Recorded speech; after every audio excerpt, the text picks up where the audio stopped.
Capítulo 2 do Poder Executivo. Seção 1. Do Presidente e do Vice-Presidente da República. Artigo 76. O Poder Executivo é exercido pelo Presidente da República, auxiliado pelos Ministros de Estado. Artigo 77.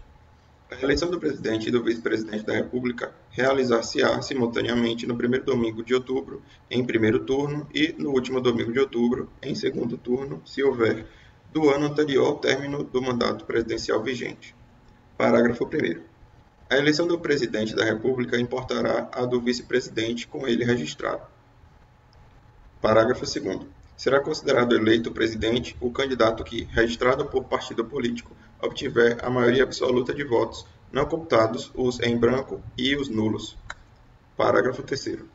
Se nenhum candidato alcançar a maioria absoluta na primeira votação, far-se-á uma nova eleição em até 20 dias após a proclamação do resultado, concorrendo os dois candidatos mais votados e considerando-se eleito aquele que obtiver a maioria dos votos válidos. Parágrafo 4º. Se, antes de realizado o segundo turno, ocorrer morte, desistência ou impedimento legal de candidato, convocar-se-á, dentre os remanescentes, o de maior votação. Parágrafo 5º. Se, na hipótese dos parágrafos anteriores, remanescer em segundo lugar mais de um candidato com a mesma votação, qualificar-se-á o mais idoso. Artigo 78. O Presidente e o Vice-Presidente da República tomarão posse em sessão do Congresso Nacional, prestando o compromisso de manter, defender e cumprir a Constituição, observar as leis, promover o bem geral do povo brasileiro, sustentar a união, integridade e a independência do Brasil. Parágrafo único. Se, decorridos 10 dias da data fixada para a posse, o Presidente ou Vice-Presidente, salvo motivo de força maior, não tiver assumido o cargo, este será declarado vago. Artigo 79. Substituirá o Presidente no caso de impedimento e suceder-lhe-á, no de vaga, o Vice-Presidente. Parágrafo único. O Presidente da República, além de outras atribuições que lhe forem conferidas por lei complementar, auxiliará o Presidente, sempre que por ele convocado para missões especiais. Artigo 80. Em caso de impedimento do Presidente e do Vice-Presidente, ou vacância dos respectivos cargos, serão sucessivamente chamados ao exercício da presidência o Presidente da Câmara dos Deputados, o do Senado Federal e o do Supremo Tribunal Federal. Artigo 81. Vagando os cargos de Presidente e Vice-Presidente da República, far-se-á a eleição 90 dias depois de aberta a última vaga.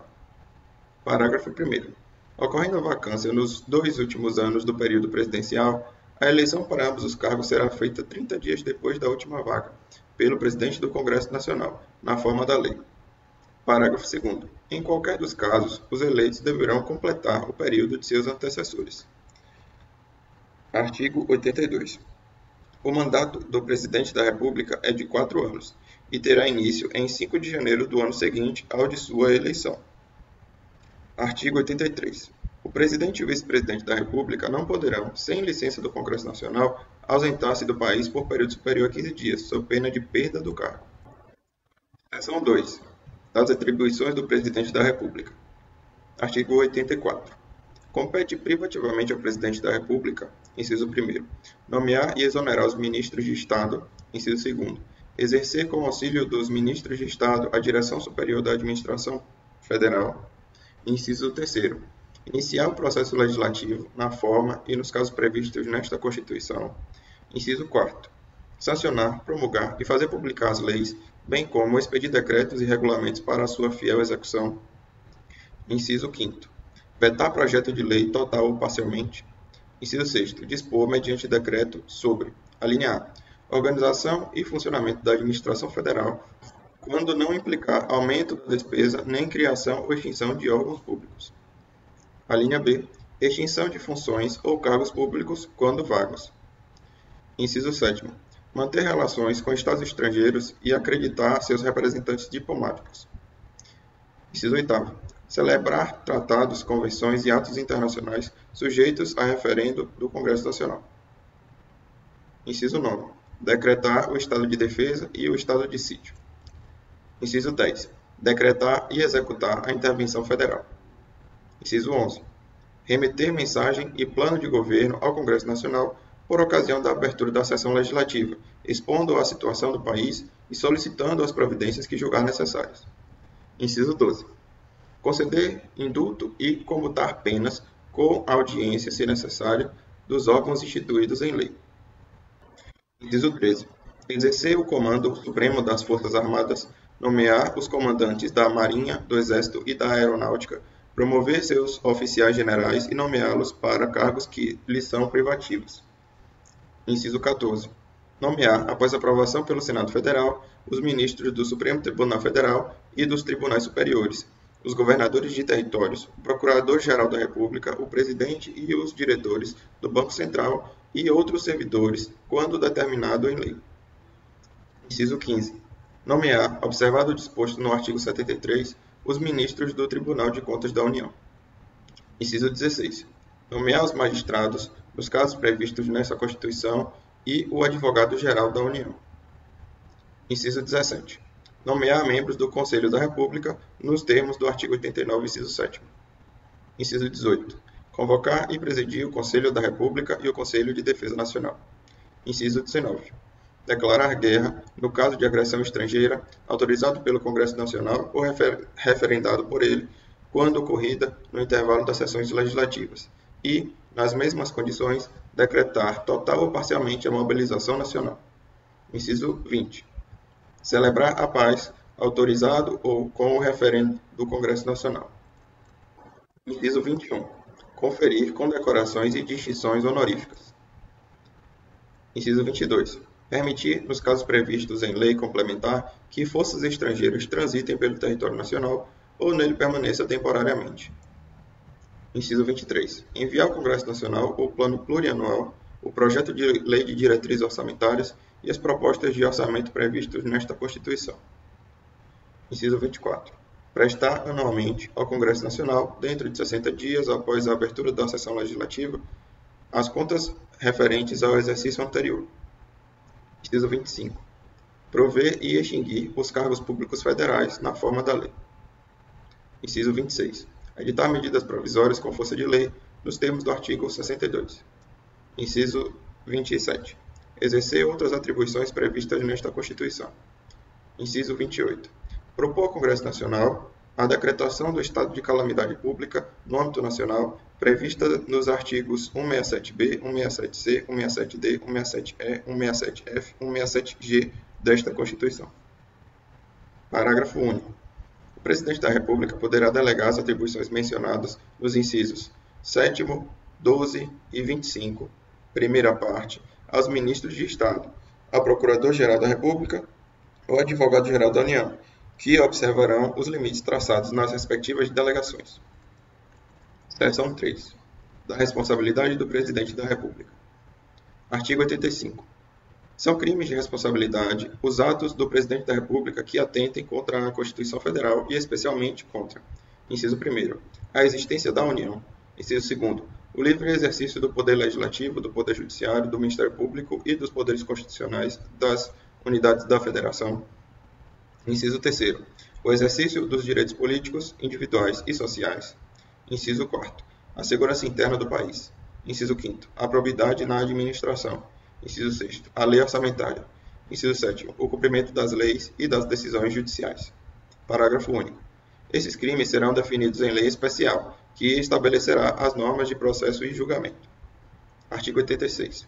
Admitida a acusação contra o Presidente da República por 2/3 da Câmara dos Deputados, será ele submetido a julgamento perante o Supremo Tribunal Federal nas infrações penais comuns ou perante o Senado Federal nos crimes de responsabilidade. Parágrafo 1º. O Presidente ficará suspenso de suas funções. Inciso 1º. Nas infrações penais comuns, se recebida a denúncia ou queixa-crime pelo Supremo Tribunal Federal. Inciso 2º. Nos crimes de responsabilidade, após a instauração do processo pelo Senado Federal.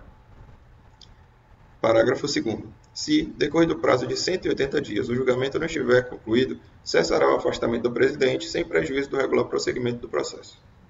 Parágrafo 3º. Enquanto não sobrevier sentença condenatória nas infrações comuns, o Presidente da República não estará sujeito à prisão. Parágrafo 4º. O Presidente da República, na vigência de seu mandato, não pode ser responsabilizado por atos estranhos ao exercício de suas funções. Seção 4. Dos Ministros de Estado. Artigo 87. Os ministros de Estado serão escolhidos dentre os brasileiros maiores de 21 anos e no exercício dos direitos políticos. Parágrafo único. Compete ao ministro de Estado, além de outras atribuições estabelecidas nesta Constituição e na lei, inciso 1º, exercer a orientação, coordenação e supervisão dos órgãos e entidades da administração federal na área de sua competência e referendar os atos e decretos assinados pelo Presidente da República. Inciso 2º. Expedir instruções para a execução das leis, decretos e regulamentos. Inciso 3º. Apresentar ao Presidente da República relatório anual de sua gestão no Ministério. Inciso 4º. Praticar os atos pertinentes às atribuições que lhe forem outorgadas ou delegadas pelo Presidente da República. Artigo 88. A lei disporá sobre a criação e extinção de ministérios e órgãos da administração pública. Seção 5. Do Conselho da República e do Conselho de Defesa Nacional. Subseção 1. Do Conselho da República. Artigo 89. O Conselho da República é órgão superior de consulta do Presidente da República e dele participam: inciso 1º, o Vice-Presidente da República; inciso 2º, o Presidente da Câmara dos Deputados; inciso 3º, o Presidente do Senado Federal; inciso 4º, os líderes da maioria e da minoria na Câmara dos Deputados; inciso 5º, os líderes da maioria e da minoria no Senado Federal; inciso 6º, o Ministro da Justiça; inciso 7º, 6 cidadãos brasileiros natos com mais de 35 anos de idade, sendo 2 nomeados pelo Presidente da República, 2 eleitos pelo Senado Federal e 2 eleitos pela Câmara dos Deputados, todos com mandato de 3 anos, vedada a recondução. Artigo 90. Compete ao Conselho da República pronunciar-se sobre: inciso 1º, intervenção federal, estado de defesa e estado de sítio; inciso 2º, as questões relevantes para a estabilidade das instituições democráticas. Parágrafo 1º. O Presidente da República poderá convocar ministro de Estado para participar da reunião do Conselho quando constar da pauta questão relacionada com o respectivo ministério. Parágrafo 2º. A lei regulará a organização e funcionamento do Conselho da República. Subseção 2. Do Conselho de Defesa Nacional. Artigo 91. O Conselho de Defesa Nacional é órgão de consulta do Presidente da República nos assuntos relacionados com a soberania nacional e a defesa do Estado Democrático, e dele participam como membros natos: inciso 1º, Vice-Presidente da República; inciso 2º, o Presidente da Câmara dos Deputados; inciso 3º, o Presidente do Senado Federal; inciso 4º, o Ministro da Justiça; inciso 5º, o Ministro de Estado da Defesa; inciso 6º, o Ministro das Relações Exteriores; inciso 7º, o Ministro do Planejamento; inciso 8º, os comandantes da Marinha, do Exército e da Aeronáutica. Parágrafo 1º. Compete ao Conselho de Defesa Nacional, inciso 1º, opinar nas hipóteses de declaração de guerra e de celebração de paz nos termos desta Constituição. Inciso 2º, opinar sobre a decretação do estado de defesa, do estado de sítio e da intervenção federal. Inciso 3º, propor os critérios e condições de utilização de áreas indispensáveis à segurança do território nacional e opinar sobre o seu efetivo uso, especialmente na faixa de fronteira e nas relacionadas com a preservação e exploração de recursos naturais de qualquer tipo. Inciso 4º. Estudar, propor e acompanhar o desenvolvimento de iniciativas necessárias à garantia da independência nacional e à defesa do Estado Democrático. Parágrafo 2º. A lei regulará a organização e funcionamento do Conselho de Defesa Nacional.